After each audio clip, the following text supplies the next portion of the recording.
Welcome to this educational video about autoimmune myasthenia-like syndromes. These rare conditions mimic myasthenia gravis, but have distinct underlying mechanisms. We'll delve into the causes, symptoms, diagnosis, treatment, and the latest advancements in understanding these complex disorders. The causes of autoimmune myasthenia-like syndromes are complex and not fully understood.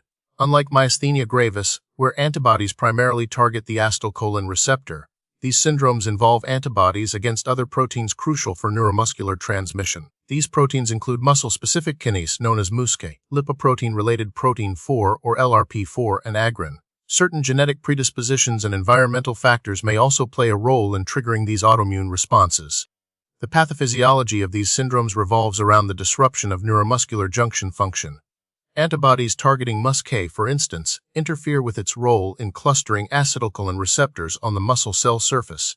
This leads to a reduced number and function of these receptors, impairing signal transmission from nerve to muscle. Similarly, antibodies against LRP4 or agrin can affect the formation and maintenance of the neuromuscular junction, ultimately weakening muscle contraction. The specific mechanisms vary depending on the targeted protein, but the end result is impaired communication between nerves and muscles, leading to weakness. Autoimmune myasthenia-like syndromes are considered rare diseases. The exact prevalence is difficult to determine, as they are often misdiagnosed as myasthenia gravis. MuSK-associated myasthenia gravis is more common than LRP4 or agrin-associated forms. These syndromes can affect individuals of any age, but certain types may show a tendency toward specific age groups or genders.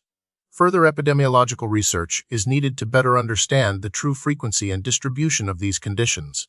The signs and symptoms of autoimmune myasthenia-like syndromes are similar to those of myasthenia gravis, primarily involving muscle weakness that worsens with activity and improves with rest. Common symptoms include drooping eyelids, known as ptosis, double vision, or diplopia, difficulty swallowing, referred to as dysphagia, slurred speech or dysarthria, and limb weakness. However, the distribution of weakness can differ. For example, MuSK-associated myasthenia often involves prominent facial, bulbar affecting speech and swallowing, and neck muscle weakness, while limb weakness may be less pronounced. Respiratory muscle weakness can also occur, leading to breathing difficulties.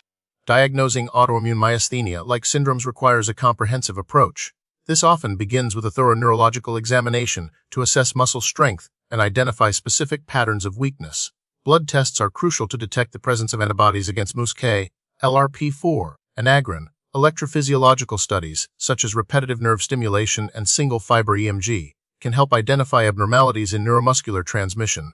Importantly, these syndromes may be negative for acetylcholine receptor antibodies, differentiating them from classic myasthenia gravis. Finally, imaging studies, such as MRI, may be performed to rule out other conditions.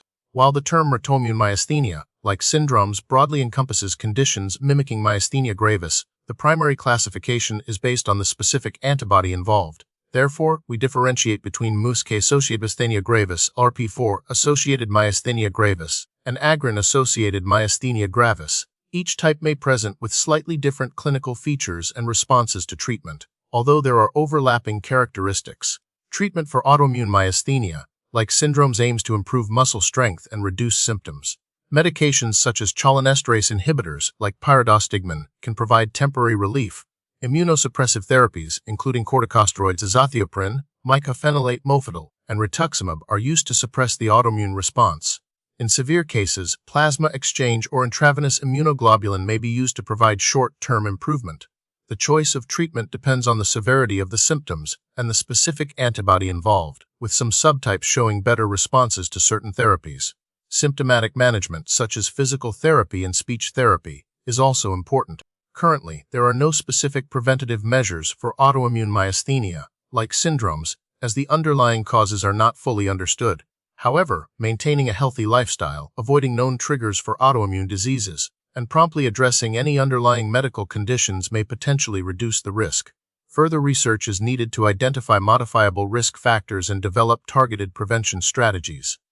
The prognosis for individuals with autoimmune myasthenia-like syndromes varies depending on the severity of the condition, the specific antibody involved, and the response to treatment.